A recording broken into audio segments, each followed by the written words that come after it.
This is another edition of Be Honest. The best part about this particular edition of Be Honest is that it is being filmed. So I find that our viewers at home want to see the interaction that I have with our guests. And this is why I decided to take this special guest. It's coming. Give me just a few moments. This special guest and have him in studio. I'll tell the story. I first started working at ESPN in October of 2012. I wasn't very familiar with social media. Twitter was so-so to me. It was foreign, as was Charlemagne, the God. And I often found that, I don't know, he would tweet about me, say different things while I was on First Take. Then I remember, oh, I know who he is. 3 years ago, prior to working at ESPN, so maybe, I don't know, not 2010, maybe 2009. I'm guessing. You can correct me. My best friend Kendra Carter and I were in New York City. And she's like, oh, I want you to listen to something. I was like, what? She's like, this fool just went in on Ray J. You guys know Ray J. Brandy's little brother, Ray J. Mm-hmm. And all I remember was indoor pool, outdoor pool. That's all I remember. And we laughed and we joked. And there was this person conducting the interview. And he was really funny and very charismatic, extremely memorable because of the voice. And I thought to myself, oh, he's clever. No big deal. Clever. Memorable. Lo and behold, I didn't put that connection together. That person on the radio making fun of Ray J was the same guy sending me inappropriate tweets talking about he wanted to do things you should not do to people. But in his own way, I guess he was giving me compliments. He was saying that I was a Nubian princess of sorts and things and stuff like that. I thought it was complimentary. I still thought he was crazy. I'm like, I don't want to talk to him. And people would be like, hey, Charlemagne want to know, do you know, can you die? I'm like, no, I'm good. I'm good. Anybody who is that reckless on social media, you cannot be their friend because that can come back and haunt you. And it did, in a good way and in a bad way. That was 2012. And when I say that we formed a friendship, and I say that about a lot of people, but we formed a friendship based on the fact that we both were hungry, both underdogs, both been told that we can't do it, and we want to get it. Yep. He's moving a lot faster than me, but that's okay. I'll let him have it. Welcome to Be Honest, Charlemagne. No. Disgusting individual. No, you are no longer different adjectives. Yes. I think you are a lovable butthole sometimes. That's actually what my consultant calls me. Yeah. My consultant for iHeartMedia, Dennis Clark, that's exactly what he says. He That's don't say true. butthole, though. He says a-hole. You can curse on this. We'll just Okay, bleep he it says out. asshole. He does? Yes, Okay. He says I'm a lovable asshole. I'm on a profanity diet. I'm trying not to curse. I don't know how long that's going to last. And I actually used to tweet about you when you used to be on First Take, and I'd be like, yo, Cari Champion is so fine. Like, I want to suck a fart out her butt. But that's a compliment. It's like saying you want to drink somebody's bathwater. I see. You know? I see. Yeah. Yeah. Suck a fart out of butt. Yes. Okay. Yes. Ladies and It's gentlemen. just like a little bong hit. It's a compliment. So Yes, a compliment. That's what the kids are saying these days. Absolutely. And, of course, I call myself an auntie.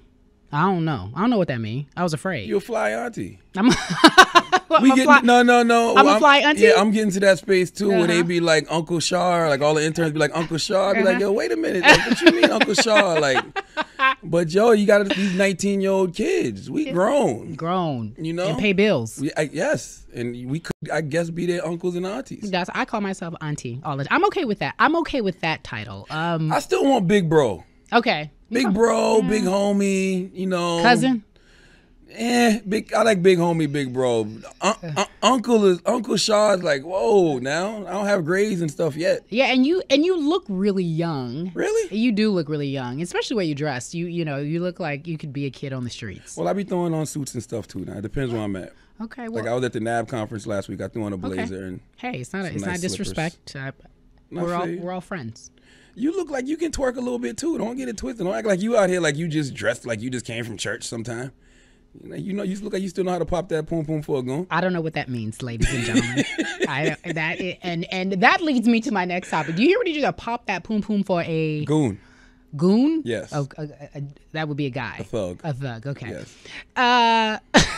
You are crazy. I'm not kidding you when I say this to you. There are a few people of our generation that have a voice. And I just called you, uncle, and you call me auntie. But there's a movement that is so palpable. And I can see it, I feel it, I touch it. And I'm not kidding when I tell you that you do have the ear of so many young people. And in so many different ways, you have a voice for them as well. When we first started talking, I would say to you, be careful about what you say. You don't understand how influential you are. You don't understand how people listen to you, admire you, want to be you. And you say something and they go to school the next day, they hang out with their boys, they hang around their girls. And because Charlemagne said it, it's cool, it's funny. And I'd be like, really? And I used to get on you for making fun of women. You definitely did. You told me be easy and be careful. And I used to be, I think I get a bad rap for that too, because sometimes I think people have the sense of humor that I have, but then I don't be knowing that girls are very sensitive to things like their weight, their edges. Yeah. I just be making observations, but girls are very sensitive to those kind of things. Edges are important, and I discuss it freely here on the podcast. I'm serious about my edges. I will not be beholden to my edges. I'm going to work out. Your edges are blended very well today, by I just got a perm a couple of days ago. Okay. They look very supple, very healthy. They look healthy and they look fresh. And then the reason why I told him to stop making fun of other people's edges, because what would happen if someone you loved had no edges? Exactly. What would you do then? But guys go through that struggle too. That's what women don't understand. Edge? What do you mean? LeBron ain't got no edges. Stephen A. Smith ain't got no edges. I don't got no edges. That's why I walk around with a baldy. Okay, but it's different. No, it's not. Blending one's edges can shame you in the community. Yeah. I could literally be on TV for 2 hours telling you about how to save your life, and they're like, her hair's not blended today. That's true. And it's sad because you ever seen like RoboCop when he take his mask off? Yeah, it could be that. And like his hairline start right in the middle of his head. That's how girls be looking with no edges. Mine are supple. And it's serious in our community, and I'm glad you're here to talk about it with me. It's a guy named Dr. Miami in Miami. He does edge restoration. So not only is he giving girls like ass shots and giving them breasts and reshaping their bodies, he's reshaping your edges now too. He's God. He might be Jesus. Okay, so how do you know that the edges grow back? Because I like to research this kind of stuff. Like, it's not fun just to be able to tell a girl you ain't got no edges. Like, so he shoots needles in the sides of head and then the edges grow? What are you talking about? Whatever Jamie Foxx is doing, he's doing for these girls. He's taking hair from somewhere and putting the plugs in and restoring girls' edges. This man is God, yo. If you rewrite the Bible 30 years from now, he could easily be Jesus. Because you got to think about the things that we're concerned about in this day and age, like edges. So he's a miracle worker. He's restoring edges. I often have the conversation with my girlfriends. The other day I told my dear friend to stop braiding up her edges. She would lose them. Because when you have extensions, and I'm going to call them extensions because everybody got extensions. It's not a dirty word. People have weaves. Absolutely. They braid up their edges, and that's how they lose them. You have to let them breathe like I'm doing right now. Absolutely. You told me that about, you said that with my daughter too. You was like, don't braid her hair or something. I was just telling you, don't braid her edges. Don't braid her edges. Yeah. I told you, I saw this little girl in the airport one day, and she had all of her hair, and she was running around carefree, and her hair was so healthy. And I was like, I'll see you in 20 years. See you in 20 years. Yeah, see what you're doing then.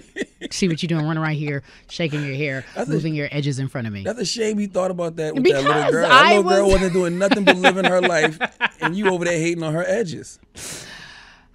The struggles. No, seriously, you got me off. So you do have that voice. And I'm not joking. So how do you feel about that? And do you understand your responsibility?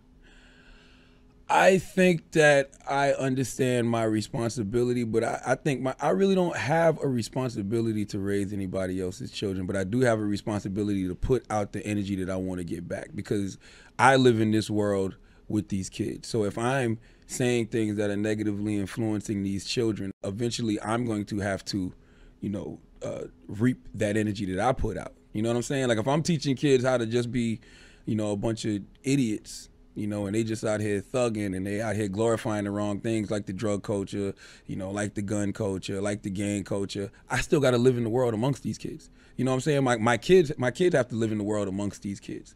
So I wouldn't never put myself in. I don't want to put that kind of energy out there to have that kind of energy come back to me. And I'm the type of person, I feel like you rise when you lift up people. So I like empowering people. I like telling people and telling kids the experiences of I've been through so they can learn something in the future and go farther than I have thus far. Because if I knew what I knew now 15, 20 years ago, I'd have been way further. Like, you know, like little things, like actually listening to your mom and your pops. When your pops is telling you, like, yo, if you don't straighten up, you're going to end up in jail, dead, or broke sitting under the tree somewhere. Like, luckily, I was one of the ones who had to bump my head a couple of times to realize it hurts, but I didn't bump my head enough that it killed me. Like, some of these kids are bumping their head so hard that they ending up in jail for 25, 30 years at 18, or getting killed at 18 years old. So they're not getting a chance to correct their wrongs like I did. I know that you have a love for just people who want to work hard and do well. You appreciate that grind. And so I applaud you in that sense. I find that you're often misunderstood. So there's this fine line between being funny and being a butthole. And it's okay to be a butthole, a lovable butthole. But do you find over the years that you said some things that you just wish you wouldn't have said or wish you wouldn't have done? Any regrets in your career? No. Because I feel like I don't mind being misunderstood, especially by people who don't know me. Okay. Like it hurts me more when somebody that knows me, and I do something and it may offend them. You know what I'm saying? Because I'm like, dang, I didn't mean to hurt that person. But if you misunderstand me, that's all it really is. It's a misunderstanding. If you don't know me, it's easy to misunderstand me. And yes, I have said some things that I regret. Like I'm not gonna say regret, but. Like Little Mama when she came on The Breakfast Club, and I told her she was the voice of the young struggle face, and I told her that Why'd she you could play. say that?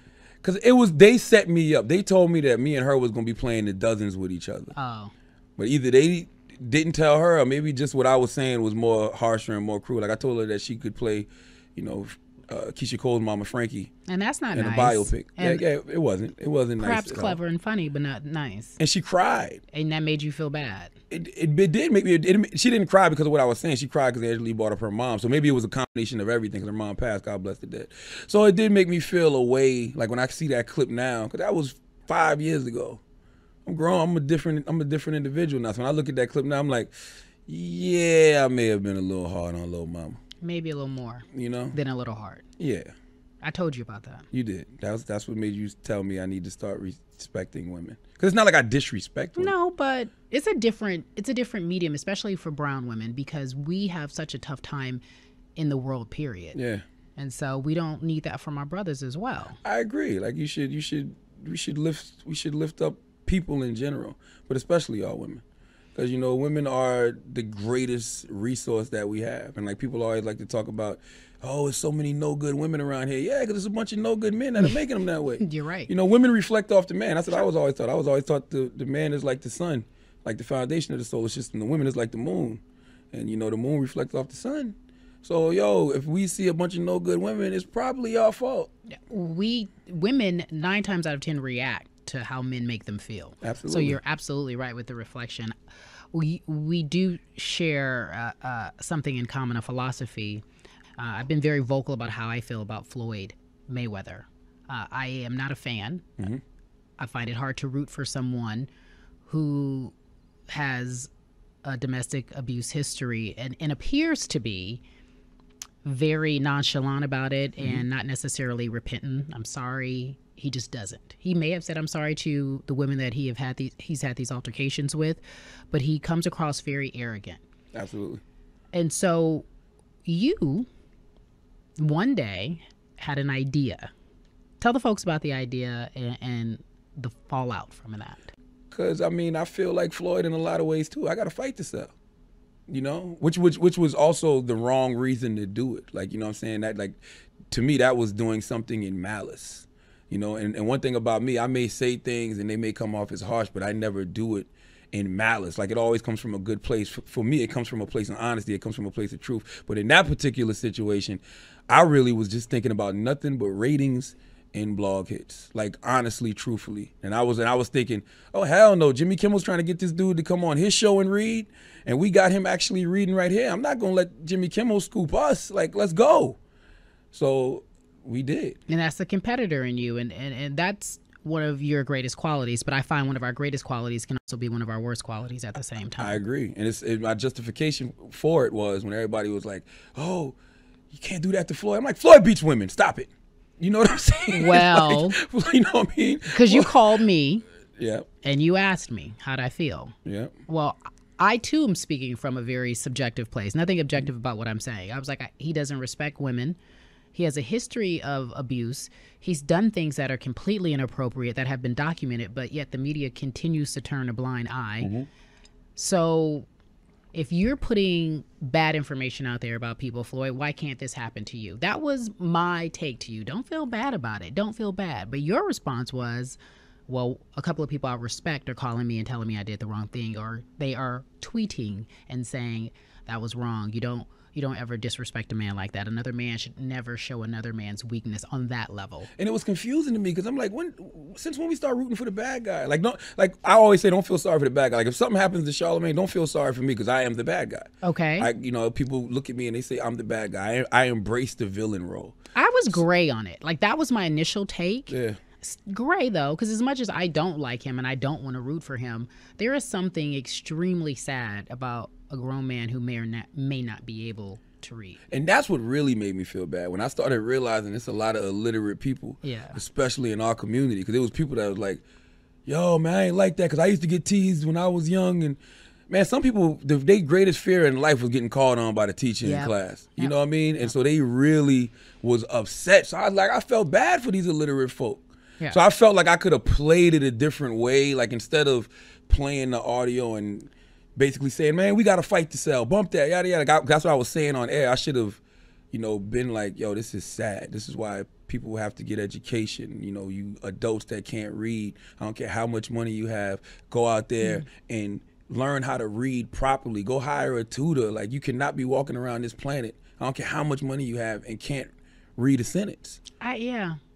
I think that obviously is the right way to look at it now. I still am gray, though, because we know what he did to his past fiance. Yeah. He put her business out there that she had an abortion. Yeah. But you know what made me feel like it's wrong. Yeah. All of it's wrong. That's wrong. What happened with him is wrong. It's all wrong. And I'm not saying any of it justifies it, but I don't feel that sorry for him. But I never cared about any of that stuff until I put that audio out there, and then people started giving me flack. Like, I started using his wrongdoings to justify what I had done wrong, but I had never even thought about his wrong prior to that. So you were being a hypocrite. I was being a hypocrite, and that was a horrible feeling. I don't like being a hypocrite. Like, because if you had to do it over, would you do it? Would you still release that audio? Honestly, I probably would say yeah. And the reason I say yeah is because I feel like everything that happens is supposed to happen. Like, I can't necessarily look at that and say it was a mistake. It was just something that made me feel a way, Like, it made me feel the energy from it wasn't good. But I know why the energy from it wasn't good, because I didn't do it for a good reason. I told you to make it a teachable moment. My take was you felt bad about what you did. A lot of people who can't read, or illiteracy is a major problem in America. You could start a foundation. You could donate some money. You could take this moment and say, I fell down, but this is how I'm going to get back up. And that's exactly what I didn't do. I didn't make it a teachable moment. Because everything I do, I don't care what kind of slander you may hear from me, I'm always trying to give the people a lesson in what I'm saying. Because I was always taught smart people learn from their own mistakes, wise people learn from the mistakes of others. So you don't have to bump your head to know that it hurts. You can look at what Matt Barnes did and say, you know what, I'm not going to move like that. You know what I'm saying? I'm going to handle this another way. If that was me in that situation, I'd have just been like, cool, you want to sleep around with my teammate? All right, Derek, you cut off. You not my homie no more. And I'm taking you to court, and we getting these child support payments reduced. And whatever I was giving you, we going to cut this down to half of that. Right. Okay? That's what I would have done. Right. Because that'll hurt her in the long run more than me going over there, beating up this guy and threatening my livelihood. And that's the last thing you needed. Look, let's talk about that. I interviewed Matt Barnes after the Rihanna incident, when she put him on blast on Instagram. I went on the record saying what he said to me and what Glenn Davis said to me was the truth. I felt it. You know how in your spirit you interview enough people to know if they're telling the truth? You just see your gut instinct as journalists. I don't know what you do as an interviewer, but just my gut tells me when someone's lying, and just the details, the way they tell the story. And then at the end of the day, what do you really have to prove if you're lying? Because this will be out. Matt Barnes said, yes, I probably shouldn't have put her business out in the streets. I told him, I said, you definitely shouldn't have put her business out in the streets, even if you allude to the fact that you're dating her. He was excited. He wanted to claim it. And then also, as we can see now, he's a really passionate guy, for better or for worse. He's got a chip on his shoulder. He always has something to prove. He's ready to fight because he feels disrespected. Men, and you have to educate me on this. This is his ex-wife, estranged wife, whatever it is. She's ex and estranged. A few months ago, you was allegedly with Rihanna.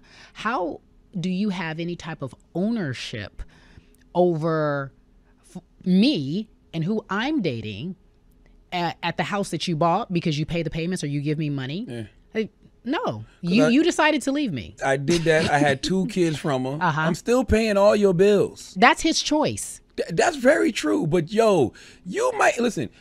You have to deal with the realization that she's gonna mess with another dude.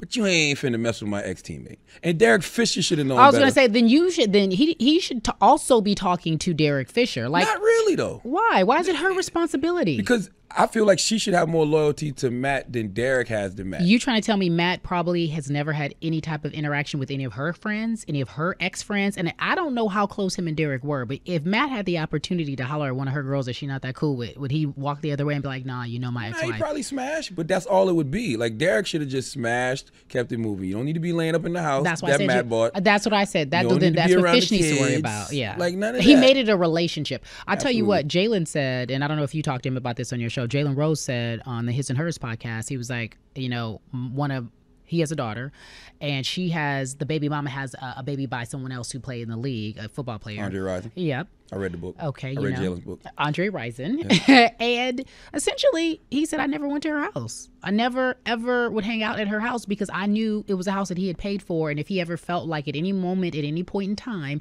he wanted to come to the house, he could, because that money still gives him the power, or at least makes him have that perceived power over her.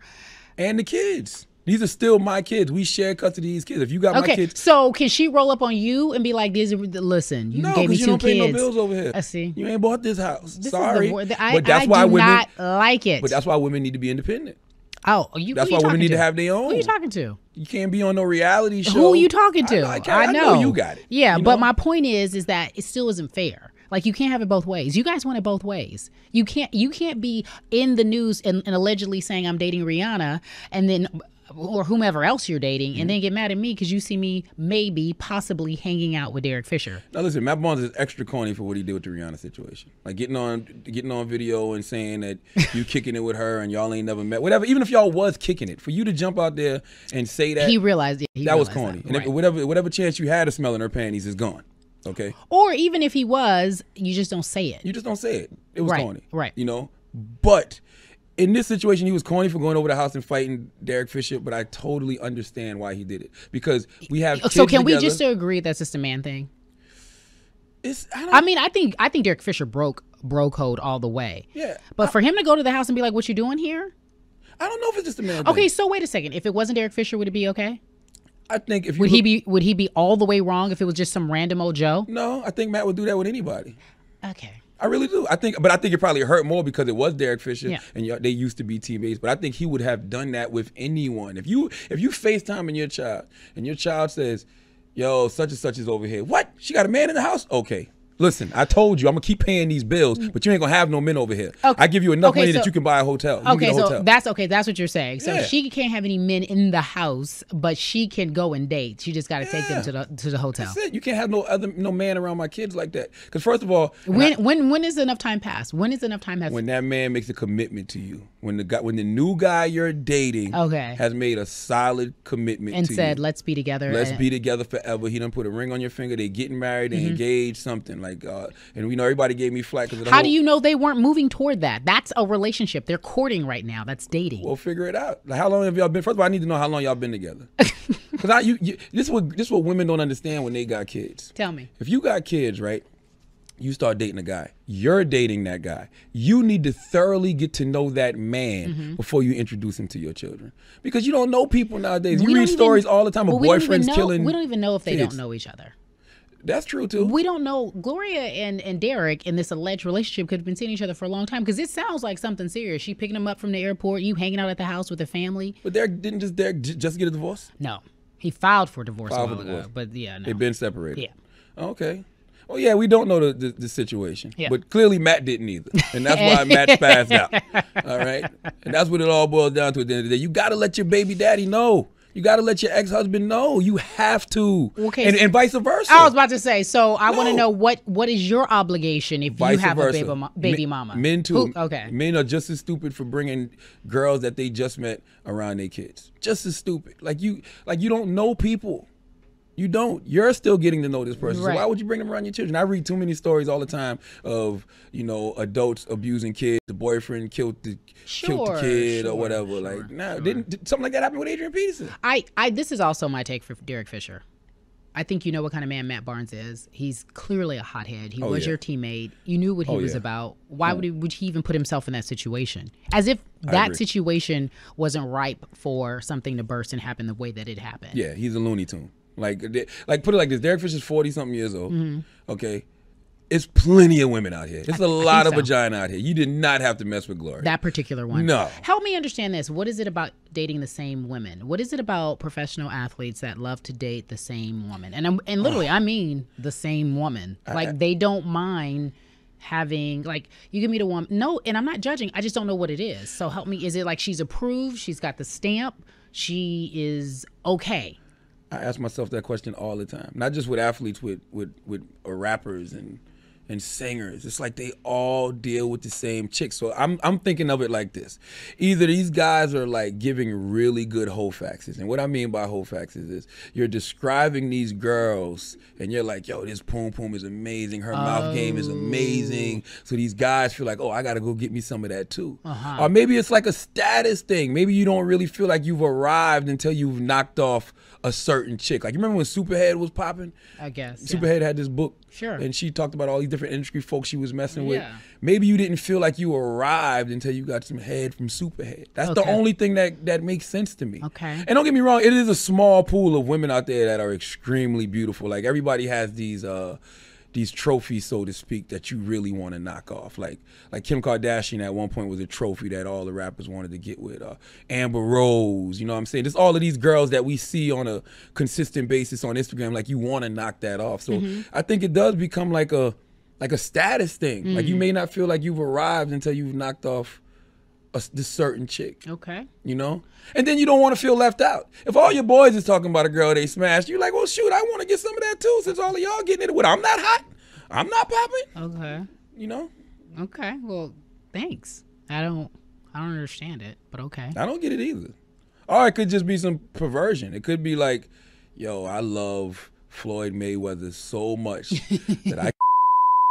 Because from my understanding, Floyd, sorry to cut you off, Floyd Mayweather's one of his exes is now dating Ray J on Love and Hip Hop Los Angeles. Do you watch? I don't watch it. I was at the hair shop getting my edges permed, and they told me. I don't watch that. Okay, well. But it could be that kind of perversion. Like, you could love Floyd Mayweather so much that you don't want to sleep with Floyd, but you want to be where his vagina. You want to be where his penis has been. So let me go jump into this girl. Could be. I don't know. I don't know. I just find it interesting because when I read these stories, and I am by no means judging anyone because there's nothing perfect about me, but I don't understand why that is a trend, or it's something that people, the more and more, you hear things, you're like, God, it's so like this whole story, this Matt Barnes Gloria story is so messy, and you don't want to even get into it because this person dated that person who was with that person, and you're just like, well, how is that possible? And much like in our industry, you had a friend who was dating a football player, and I sent you a message and I was like, don't let nobody vagina shame her. I have a real hard time when women are vagina shamed because they want to move like men move. If they're single and they can do what they want to do, so be it. There should not be this double standard, which there will always be, especially when men can just, as you pointed out, it's a totally double standard. They want to move any way they want to move. This is my problem with that whole standard thing, though. Like, why do we know who everybody having sex with? We all adults, allegedly. Yeah. Like, everybody needs to shut up. If everybody knows who you having sex with, somebody needs to shut the F up. Well, you just said this bragging rights. Yeah, and it really does mostly come from the guys. Like, girls don't give their selves reputations. Right. It's the stupid ass guys that you choosing to deal with that's running around town telling everybody they slept with you. Yep. And that's how you get that reputation. Because if I come to my dude and be like, yeah, I hit that, and my dude be like, well, shoot, you know such and such hit that. And then such and such be like, yeah, and you know such and such over there hit that too. You're like, it's well, not damn, that special. It's not that special anymore. Exactly. All it takes is two people in the same industry for you to be a hoe. Oh, that's unfortunate. That's the truth. Because you could smash 1 million and then there you go. No, because I don't believe in talking. Like, just keep your mouth closed. Yeah, no, I'm saying men can, not you per se, men in general. Yeah. I was having a conversation the other day about the Cowboys. Hard turn here because we might have to edit half that out. We were talking about the Cowboys the other day. Mm-hmm. Des Bryant's on my fantasy team. Okay. The God Des Bryant. The God Des Bryant. I call him the DMX of wideouts. A little more stable than DMX. A little more. But DMX is on crack. Well, yeah. Yeah. Okay. He's DMX without the crack. There you go. Yeah. A scotch more. I like him for a couple of reasons. I think he has changed my perception of him. We talked about perceptions, and I feel awful. When I first really started to pay attention to Des, I was like, God, he got such a big mouth. Why is he always barking? Why is he always in Tony's face? Why is he this? Why is he that? But yet, if Tony was behaving the way Des was behaving, it would be no big deal, correct? He'd be a leader. He'd be a leader. He'd passionate. Exactly. You know? Exactly. Yeah. But Des is starting problems, and he could be divisive in the locker room. Yeah, because he's black. I have come to really like him and know that he is clearly one of the leaders of the Cowboys, and his future is bright. I wonder how that perception has changed for you. Or have you always thought of him as a leader? I was just concerned because, coming out of college, the media was, always reported about how bad he was.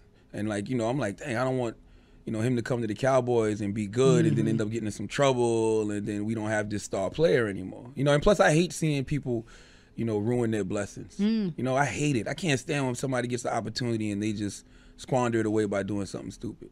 So yeah, I've watched him grow and evolve, and honestly, I haven't seen anything that the media reported about him initially come true. I mean, he had that little incident with his mom, but we really don't know what happened with that. But other than that, he's been a model citizen. The problem with the whole mom incident, and this happens to people because they become instant millionaires, they got to take care of their entire family, and they don't know how to leave some people behind. Right. As you've watched this success happen for you, even for yourself, how do you decide who can come and who can't? Because there's a clear separation that some boys can't come. Everybody can't be with you as you go to this next level and try to do extraordinary things. Well, Cari, you got to understand that segregation was a great concept that was poorly executed. I see. Explain. It shouldn't have been based on race. It should have been based on behavior. Okay, I see. And that's all I dictate. That's all the gauge I need. It's all about behavior.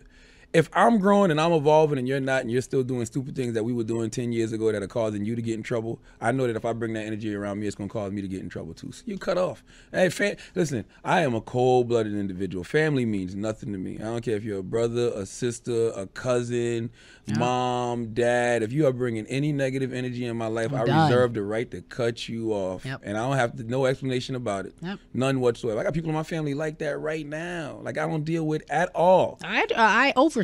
I do the same thing. Close family. Yeah. And they can run around and talk about I don't do anything for them. And yeah, you damn right I don't. But have you told them why I don't do anything for you? There's a story behind it. You know what I mean? Because you can go talk to other family members who I love to death, who've been with me since day one, who have grown and evolved with me. And they're like, yo, Charlamagne is always there when I need him. So why am I always there for this person but not there for you?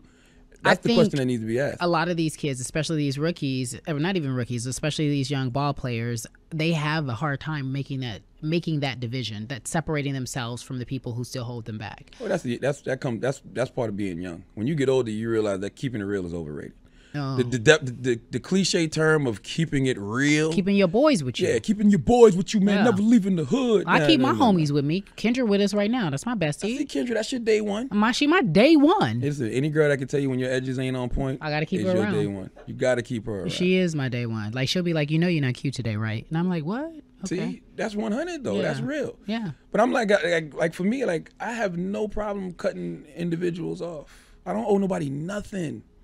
The one person I feel like I owe something is dead. His name was Jarrell Garnett. That was my brother, in the street, and he got killed a couple years ago. And I still look out for his mom, you know what I mean? But other than that, I don't owe anybody anything, nothing. I don't owe no family members nothing. And you got all these people that be like, I was the first person that let him hear Rakim paid in full. He didn't know nothing about no radio or no music till I introduced him. Okay, but you weren't with me on that grind, though. You weren't with me on that grind. What Drake He said went about in the Kobe, gym? he wasn't with me shooting in the gym. He went with me in the gym? No, not at all. He wasn't with me on that journey. I've been fired 4 times from radio. Wasn't nobody standing in that unemployment line but me. I was Wendy Williams' co-host, got fired, got a job in Philly, doing my own morning show, got fired from there and was back in South Carolina in the unemployment line. Everybody in the lobby like, yo, damn, Charlamagne, what's up? Hey, man. Wow. Got no job. That's a true story. I'm trying to get these unemployment checks. I need some money. Word up. That's so humbling. Where was all? But when you 5 years later, when you on, it's all oh, you don't do nothing for us. You wasn't doing nothing for me either. You didn't wait with me in the line. Yeah, exactly. Wendy Williams, what was that experience like? It was pressure. It was a lot of pressure. But I mean, as you can expect. Were you happy? Not all the time. Any of the time? Probably when I first got there. You know, I mean, don't get me wrong. She's a great person, but it was hectic because there was a lot of pressure because she is a stickler for perfection, and which is good, you know. But then you just see like a lot of other things that you may not be happy about. Maybe I think it was more so the treatment I saw of other people that were supposedly on the team, you know. And I'm like, why? But you guys had a hit show. It was great. Yeah. It was what people wanted to see and hear. Yeah, but I'm just talking about like behind the scenes stuff, the treatment that you saw of other people on the team. That stuff like that discourages me because I'm a people person. I believe you're nothing without a good team. And when I know that a lot of the people are good people with good energy and, you know, they're being treated a certain way, it does have an effect on you. But I love the opportunity because without that opportunity, I probably wouldn't be sitting here talking to you now. Like if it wasn't for Wendy and her husband, Kevin Hunter, hearing me in South Carolina and, you know, befriending me and bringing me up here, which I did. I worked with them for 1.5 years for free. A lot of kids wouldn't even recognize, you know, opportunity if it don't got a paycheck attached exactly. to it. Everyone wants to get paid right away for something they haven't done. Absolutely. And you got to understand, I was doing my own thing in South Carolina, but when they came to me and was like, yo, Wendy's looking for a co-host. We can't pay you, but we can give you a place to stay. I was out. I was gone. So let me get this right. 1.5 years, they gave you this opportunity, but they didn't pay you. Yeah. Provided you with what? Place to stay. A room and board. Yeah. How'd you eat? I mean, I had a little savings saved up, and then I would go back and forth to South Carolina and throw parties, and then, you know, eventually I started doing like little odd jobs for like you know, Wendy and Kev, like helping them with their enterprise, and they would throw me some money under the table. Okay. You know, but I wasn't thinking about that. I was thinking about that grind. All I was thinking about, if I do what I'm supposed to do here, I can write my own check, write my own ticket, which I did. Essentially. So 6 months in, 7 months in, 8 months in, you're not getting paid, perhaps frustrated because of some things that you're seeing that you're not happy with. How'd you stay focused? How'd you stay motivated? How did you push through? That's always my mindset is always tunnel vision. Like, you know, you ever seen that old Exhibit video?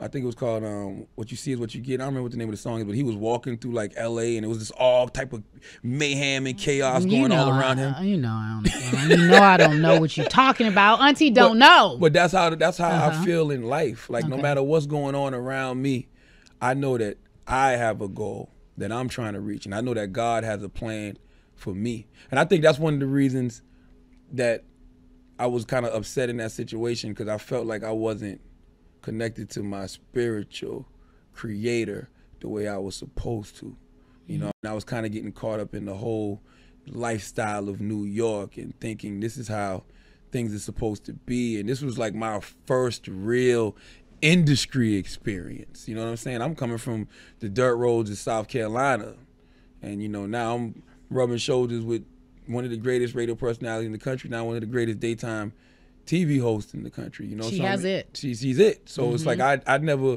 was dealing with the industry the way that I was dealing, and I'm like, hold up, this is the way shit go down in the It's industry? funny. There's a saying that, especially when you're on a hit show or you're a part of something that's really special, you don't want to see how the food is made. You just want to eat it. There you go. And yeah, I was starting to see how the food was made, but I have also learned that was how the food was made in everywhere. That kitchen.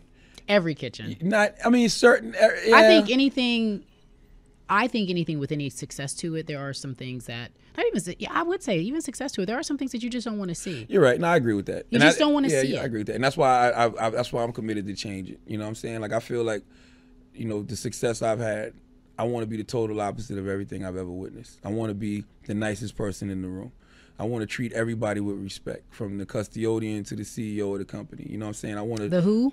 The CEO of the company. From the who? The custodian, what'd I say? I'm from South Carolina. Custodian. I ain't got no education, girl. It's the custodian. Custodian. But, you know, I just want to... I want to be... Like, you got to be the change you want to see in the world. You got to be. So I feel like I run my kitchen a little bit different. Yeah, I think you do. I do believe that you're probably hard to work with, because you do demand perfection, and if someone is not on their game, there's nothing wrong. That's not considered hard. That's considered, I'm at a 10 at all times, and I'm ready to perform. People come to work and be at 7, at a 5. But it's a way to talk to people when you're not pleased with their performance. You don't have to yell and scream at them. No, you don't have to throw things. No. Sometimes you just gotta let them know. You gotta point to the side, like, bro, you fucking up. But you act like most people want to hear that. You can't tell people what it is. You can't be 100 all the time. Not in corporate America. You can't. Yes, you do. You can. I would love that if that was the world we lived in. But you got to be aware of your surroundings. And you and I are at different levels in our career. So what I'm coming to learn is that I have to be aware of my surroundings. I have to be aware of who I am and what I'm trying to do. I have to see the bigger picture, what this brown girl is trying to do for other brown girls, what I'm trying to do for women in general. Yeah. So it's hard to be the first. It's hard to be one of the first. Do you understand what I'm saying? Yeah, I mean, that's true. Because, you know, sometimes I'll be sitting in a meeting in, like, Viacom and, like... Are you bragging? No. I mean, you know, I have a show on MTV2 called Uncommon Sense. Are you bragging 11 again? 11 p.m. on Wednesdays. I'm just trying to use your audience to plug my show. Tell them. Go ahead. But 11 p.m. every Wednesdays on MTV2. It's called Uncommon Sense? Uncommon Sense. Okay, but you'll be in the room. Yeah. And it might be you and 2 other black people. Mm-hmm. And the black person in the room may say something extremely stupid. Oh. So immediately I want to say something to the person just like I would anybody else in the room, but I'm cognizant of the fact that, you know what, they black. Right. I'm going to talk to them later. I'm not going to embarrass them in front of all the white people. You know what I'm saying? I'm just not going to do it. But I'm aware, like I'm aware of that. Yeah. You know, and I'm you sitting there thinking like, I wonder if these white people think this person's just as stupid as I do. You know, probably not. I think we are highly more sensitive to it than they are. I absolutely believe we're harder on each other. I think that I agree with that. I don't think that they are. Or if they are, look, I don't even think they're listening. Yeah, these white people don't be thinking about us the way we think. Yeah. They're not even. Yeah, they're not even. We overthinking the situation. We overthinking it. I allowed one of my friends to come. My first time at ESPN, we had a ESPY party. And I was in LA, and they had Snoop perform at the after party, and he brought out Nate. No, Nate was dead. He brought out Daz. Nate was dead. One of the dogs. He brought out Daz, the dog pound, but Daz was there, and these were just old school songs that really hit our heart because we grew up on the West Coast. Ain't no fun if the homies can't have none. Just all these different songs. Which as you get older, you realize is very much an anthem for rape culture. Yes, I don't like that song. Is very inappropriate. There's no reason why we should be singing this song. However, I brought a friend with me, and she was African American, and there was nothing but coworkers around, and she was screaming this song from the top of her N-word. I looked at her. I was like, I'm gonna need you to calm down. I'm gonna need you to not talk so loud. I need you not. She was crying, laughing. That friend is Kendra Carter. She's here with us right now. Damn, Kendra. but what about when you're in that environment and you see the white people singing it too? But it's still not okay. It's still not okay for us to do. I don't know. That's why I said we overthink it. That's my whole point. We overthink it. Why'd you get fired? Oh, I've been fired 4 times. From Wendy. Oh, Wendy, I got fired because that was just economics. Like, because it was 2008. That's when. But you weren't getting paid. No. I started getting paid after a year and a half. Okay, how long were you with her? From January 2006 to November 2nd, 2008. And the reason I remember why that date is because it was the day before President Barack Obama became president-elect. Amen. So 6 months after you started getting a paycheck, they let you go. Yeah, probably 6-7 months. Okay. Yeah. What'd you think? 6-7 months. I mean, I you know, it's funny because when they came to me and they was like, yo, you know, we have to let you go. But they fired like 20 people that day.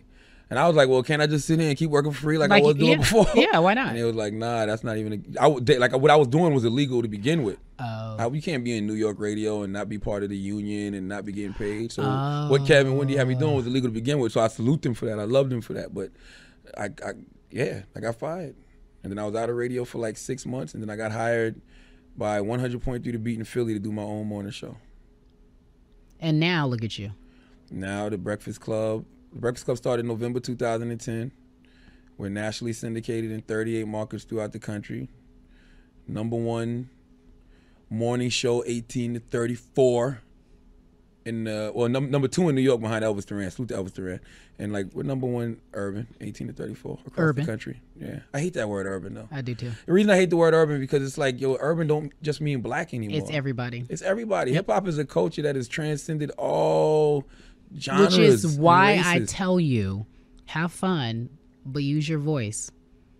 I'm not kidding you. I don't want you to be out here calling people names and start talking about people's edges all the time. You know, it's funny with the voice thing.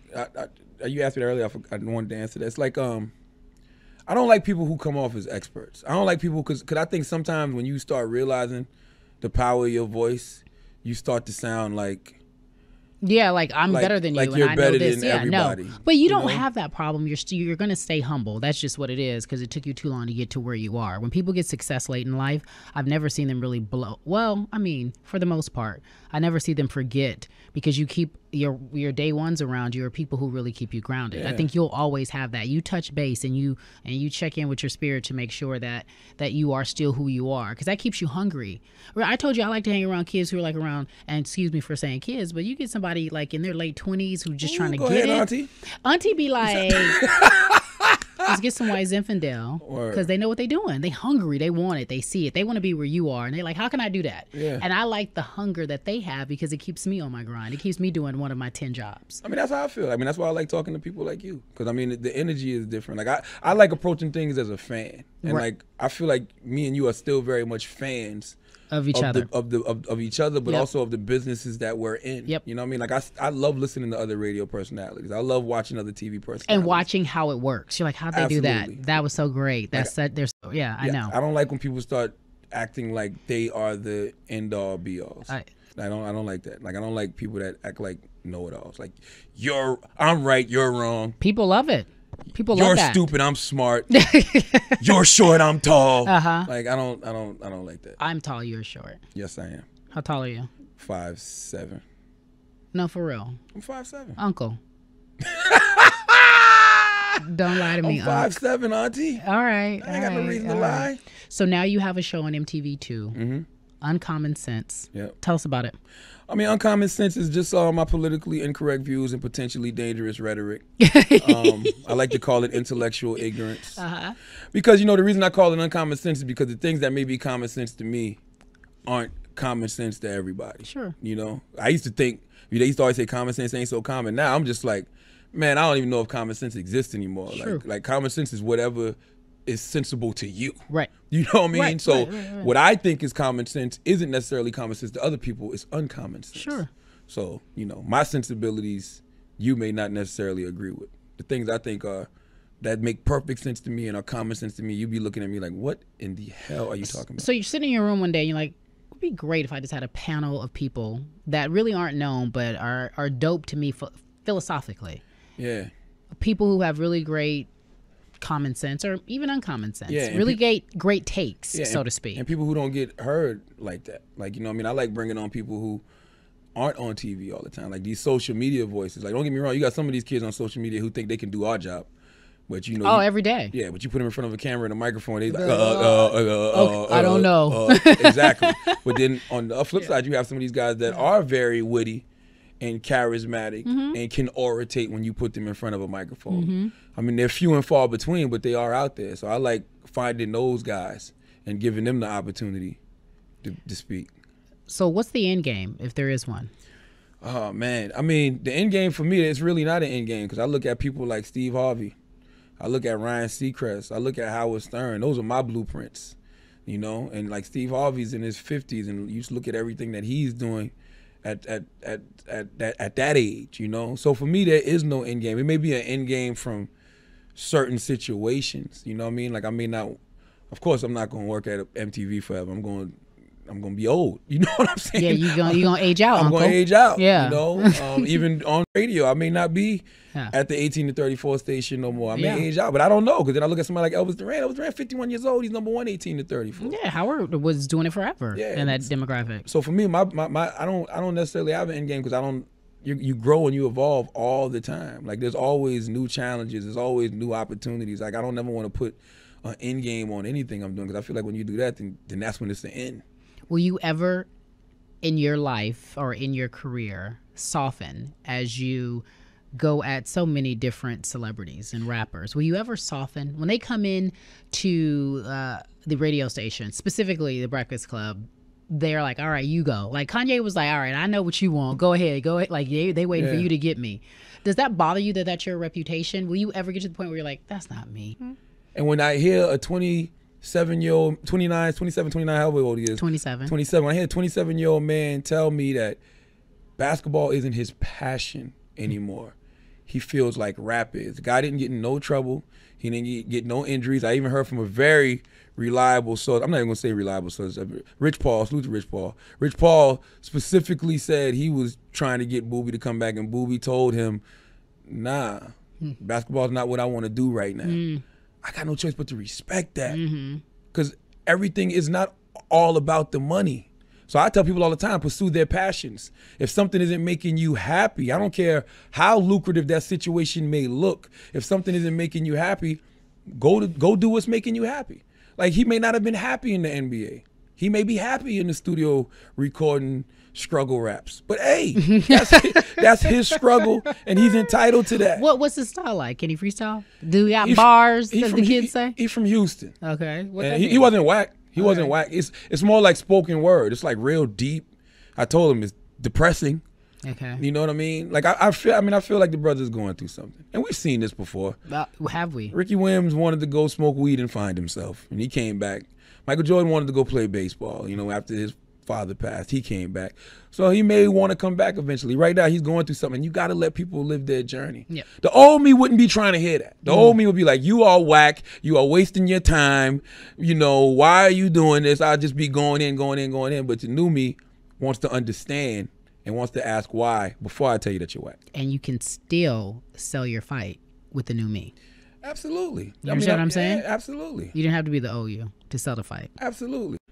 But the old me was pretty cool. The old me just made some mistakes. I mean, you pissed me off a few times. I did. But we cool. Because I saw the new you arising. Yeah. And developing. Absolutely. Now that you got this new skin, you all cute. My dermatologist is amazing. Salute to Dr. Natasha Sandy. You running around here like you cute and special. Are you modeling now? No. You just drink a lot of water? Drink a lot of water, a lot of carrot You've been thinking about modeling? Nah. But no, but I do get confused from Morris Chestnut out here in these streets. I know, but you raise your eyebrow like maybe I could still be modeling. Like you're like, no. I mean, you know what? Now that you say that, I be walking because around. I know, because your voice getting high and it means like maybe. Because girls be like, yo, young Morris. They be like, yo, Morris. Is that what they be like? They be calling me young Morris out here in the streets. Is that what they be like in these streets? Yeah. They be calling you young Morris? Young Morris, you know what I'm saying? So I be like, okay. Okay. Yeah. Auntie appreciates Uncle. And all the time. I'm so proud of you. I wish you nothing but the best. I love you, Fancy Face. I love watching you grow. I've been a fan since First Take. Now seeing you on Sports Center doing your thing, making all those people sweat up there. I can tell they're nervous. That's how it is when, the youngins come up. They be like, what? Yeah, you're like, what? What's going on here? Now, yeah, you make sure you stay back there now. Hey. Don't pass this horse. Uh-oh. This horse been in this race a long time. Don't pass this horse. But that's the other thing too, though. You can't. One of the 40 laws of power is you never outshine the master. Yeah. So even though eventually all of this is gonna be yours, you just gotta be humble about it. Conceal your intentions. Pump your brakes. Know your role. Know your role. Know your role. God bless. God bless you, boo. Thank you for having me.